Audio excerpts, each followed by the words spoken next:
Hi, my name is Eddie.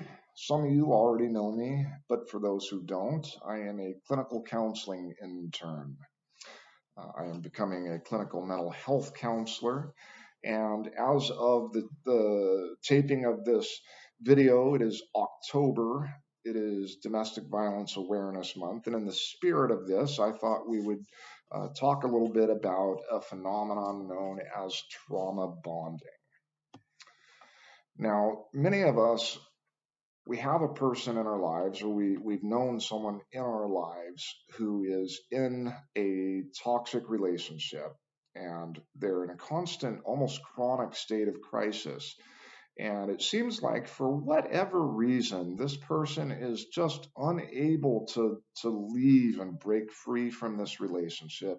Or when they do break free from the relationship, it seems they're always just drawn right back in one way or another. They can't seem to just cut the cord and move about their life. And this can be very frustrating and heartbreaking for us to watch the people we care about to go through this and to stay in that constant chronic state of crisis. And so today I want to talk about what types of interventions, what can we do to help the person who's in this situation.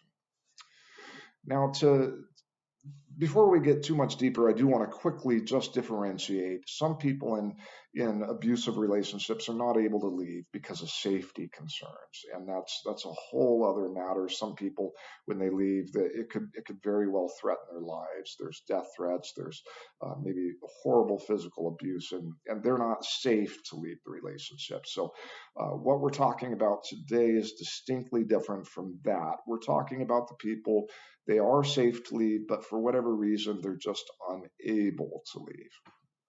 Now, there's a specific type of toxic relationship known as narcissistic abuse. Now, the word narcissism, we hear it a lot these days, and we tend to think of like Hollywood stars and people posting lots of selfie photos on social media, showing the world maybe how beautiful they are, how much money they have, or their new job title, how important they are, that type of stuff. Now, we're not talking about that. We're talking today about clinical narcissism. It's a very specific type of symptomology, and people who fall on this spectrum, they tend to abuse people, and they follow a very predictable uh, three-stage cycle of abuse.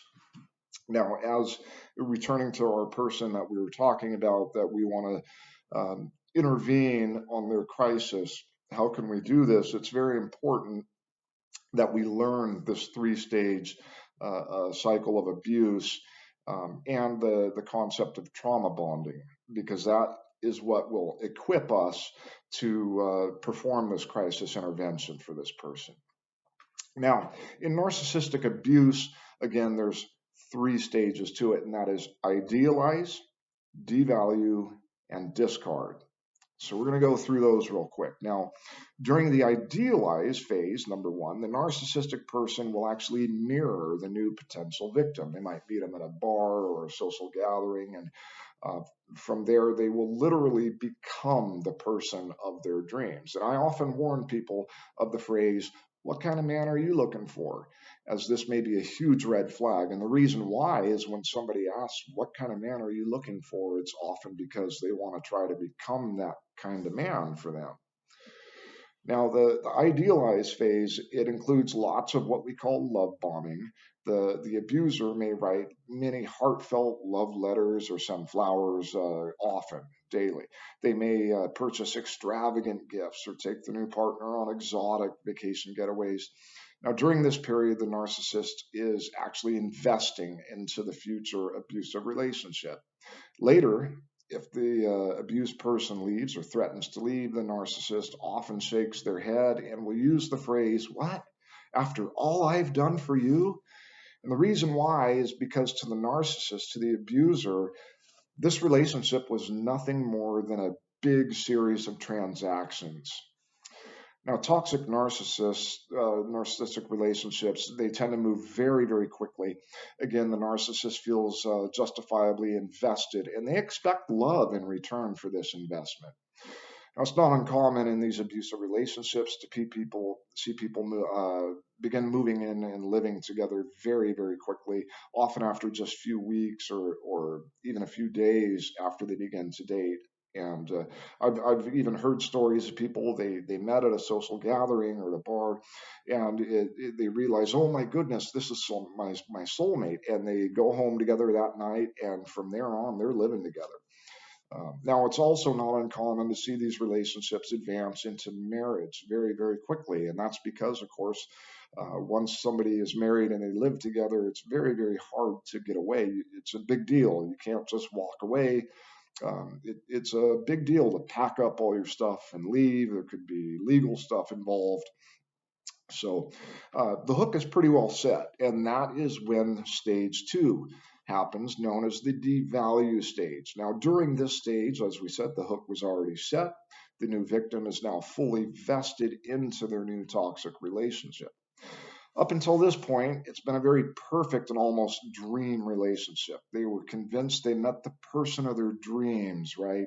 Their soulmate.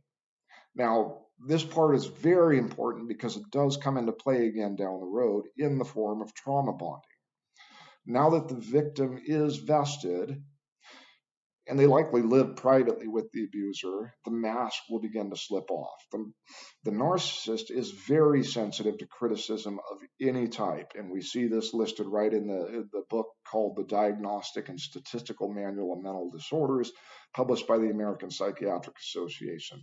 Now, it's very hard to live with somebody without occasionally needing to be assertive about our needs or lay down boundaries. And most people, this is perfectly normal. But to the narcissist, boundaries feel like a personal attack. An example of this could be when the narcissist, desires sex, but their partner is just not really interested in that activity at the moment, so they respectfully decline. But the narcissist will feel as though this boundary is an attack on them personally. They might think like, you want to deny me sex after all I've done for you? How dare you? That's how they think. So now we note the narcissist it's like an emotional toddler, right? It's the very same reaction we see when a mother tells a toddler he can't have that cookie. Now the toddler is prone to feeling that this boundary is completely unfair and his mom is being very, very mean by denying him this cookie. Toddler will often throw a temper tantrum, and the adult narcissist is no different when denied what he wants. This temper tantrum is known as narcissistic rage. Now, this is when the narcissist mask slips off briefly. The victim sees a side of the romantic partner they never knew existed until this moment. Well, in the beginning, the narcissist engaged in love bombing, and now they devalue the other person and expect whatever they want whenever they want it, right? So it's also during these narcissistic rages that the abuse is more likely to occur. They may engage in verbal abuse. They may call their partner demeaning, degrading names like ugly, fat, stupid, etc. Or they may even act out behaviorally and assault their partner. They frequently employ the silent treatment, and overall, the narcissist is just simply not emotionally available to their partner at all. Now, never underestimate the power of these abuses. Uh, Research shows that these abuses actually cause a very real brain injury to parts of the brain, particularly the amygdala and the hippocampus. Now, when the brain is subjected to these abuses repeatedly and over time, the amygdala can get overstimulated and then it can actually enlarge. And here I'm going to show you what the amygdala is so you can get a visualization. The amygdala and hippocampus are right in here. They're the very center part of the brain.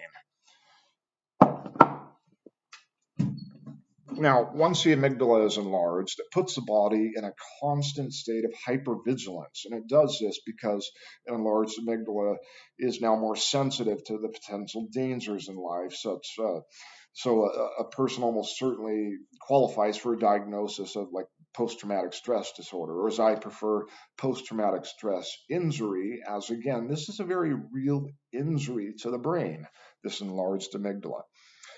So what happens after a period of devaluing is, months or years later, or even decades later of abuse and devaluation, a toxic relationship meets its inevitable end. And now this relationship was doomed before it ever began. In narcissistic abusive relationships, we commonly see some type of grand and dramatic discard. They often do it publicly, so it's very visible and humiliating for their partner, where they may secretly move out all their possessions out of the home in the middle of the night or without any notice or alert of any kind, leaving their partner's head spinning. It's very cruel, but often we see a very mean spirited type of discard. And again, it almost always involves cruelty. It's not uncommon for narcissists to shout their former partner's greatest secrets to the world as a way of humiliating them further. In some cases, we even see things such as revenge porn, where an abusive person leaks intimate photos or videos of their partner publicly as a way to just absolutely humiliate them into annihilation. Now, the truth is, when the discard happens, the narcissist has usually already found another new partner who is transitioning directly into a new toxic relationship. This is because a narcissist requires a constant supply of admiration and romantic thrill. And again, that's put out by the American Psychiatric Association. So, really, it's of no consequence to the narcissist to employ this grand, humiliating discard. In fact, they enjoy it very much. So, what happens though is the new partner, of course, learns very quickly this person isn't who I thought they were, and if they're emotionally healthy, they're out of there early on, and that leaves the narcissist alone, and they can't have that, so they start calling the exes, right? And this is the moment where the ex gets drawn back in. They may not even know about the new partner yet. So, narcissistic abusers are notorious for drawing victims back in. And now, to do this, what they do is they employ a tactic referred to as hoovering. And this, of course, refers to the vacuum brand Hoover. The abuser, or they already know the victim's greatest hopes and dreams, right? They know how to push those buttons of hope. Hey, don't you want to go on this vacation? Or, hey, I'm changing. I'm seeing a therapist now. They know how to trigger that hope, um, that the victim can believe again that this person is their soulmate. Now, the reason hoovering is so effective is because of the trauma bonding phenomenon. Um, Now, during the love bombing phase, the new victim receives small doses of endorphins and dopamine neurotransmitters. We see this listed in textbooks like the ones Myers and DeWall published. They publish a handful of psychology textbooks. We know these actual neurotransmitters of dopamine and endorphins are released into the brain. Now, this is really important to understand, that these neurotransmitters effectively soothe the state of hypervigilance caused by an enlarged amygdala. In fact, research by Hellig and his colleagues in 2016 demonstrated a direct correlation between current addicts of stimulants with having an enlarged amygdala. Now, what this means is the abuser's hoovering and love bombing, these little crumbs of affection, uh, they serve the very same soothing purpose for a victim as a narcotic does for a drug addicted person. So, in other words, over time, the narcissistic abuser's behavior can not only damage the victim's brain, leading to that enlarged amygdala, but the very same abuser then has the power to soothe this injury that they caused. So the victim becomes very realistically addicted to their abuser. So we often see the very same pattern as addiction when a person attempts to discontinue their relationship. We see the same patterns of withdrawal and then relapse. So an abused person, as we discussed, is often in a state of constant crisis. While they may feel either unable to disconnect from their abuser, or perhaps they do disconnect, but they always seem to get drawn right back in. Family and friends of such a person, really, there are some crisis intervention techniques we can employ. Now, just like with addiction, a family or a group of friends can approach a person and show them unconditional positive regard and with no judgment, right? We can even plan like an intervention where we pick a time and place and we meet and we all discuss and our concerns with the person and let them know we love them and we don't judge them. So it's helpful if we share that we now understand this trauma bond phenomenon, and how this person is literally addicted to their abuser. During this crisis intervention, it's important that the family and friends offer their continued support, even if and when the person relapses and returns to their abuser again. It is important the abused person understands their family will be there and remain there to support them no matter what. It's also helpful for abused people to find additional support from support groups, just like with people addicted to substances.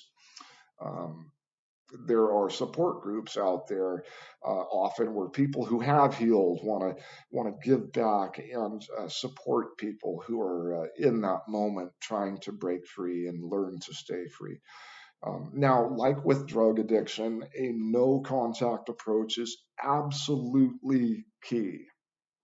This is because we don't get to say, if we're addicted, we don't get to say that, well, I can use it just this one time. It doesn't work like that. If we reuse the substance, if an addicted person goes back to their substance, then it triggers the brain and the brain is re-addicted to it all over again, right?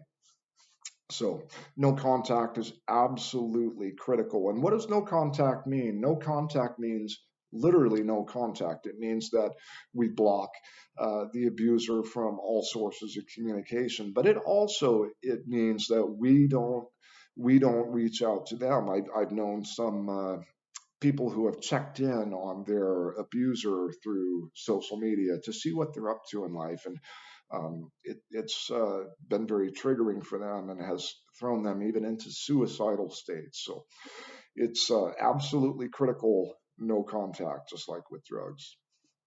Now, the abused person will have moments of extreme temptation to return to their addiction. And this is where family and friends and support groups can offer the most help as they support the person through these critical moments. Now, in time, the abused person will slowly withdraw from their addiction and can begin to heal. It's also important the abused person connects with a therapist who can provide evidence based treatment approaches tailored to the client's needs. So, again, to summarize, when we have that person in our lives, somebody that we know that is clearly in a toxic relationship, they're very self-aware. They know they're in a toxic relationship. They want to get away and they can't seem to. Right? That's the type of person we're talking about here. Understand the trauma bond phenomenon. They've been receiving little doses of endorphins and dopamine that have been soothing their brain. They may or may not have an enlarged amygdala or hippocampus, but these endorphins, these neurotransmitters, are addictive nonetheless. They're even more so if that person does have that brain injury. So um, we need to show them unconditional positive regard, no judgment. That's very important. We need to be understanding that these people may relapse. We need to connect them with support groups. And this is going to take time. This is not something that happens overnight, just like with our loved ones who become addicted to a substance. Um, this takes time and it requires patience. So hang in there. So I appreciate you watching the video. I hope we've all learned something today. Um, I welcome your comments or questions in the comments section, and I'll try to reply. So that said, have a great day and get out there and let's make people more aware of domestic violence.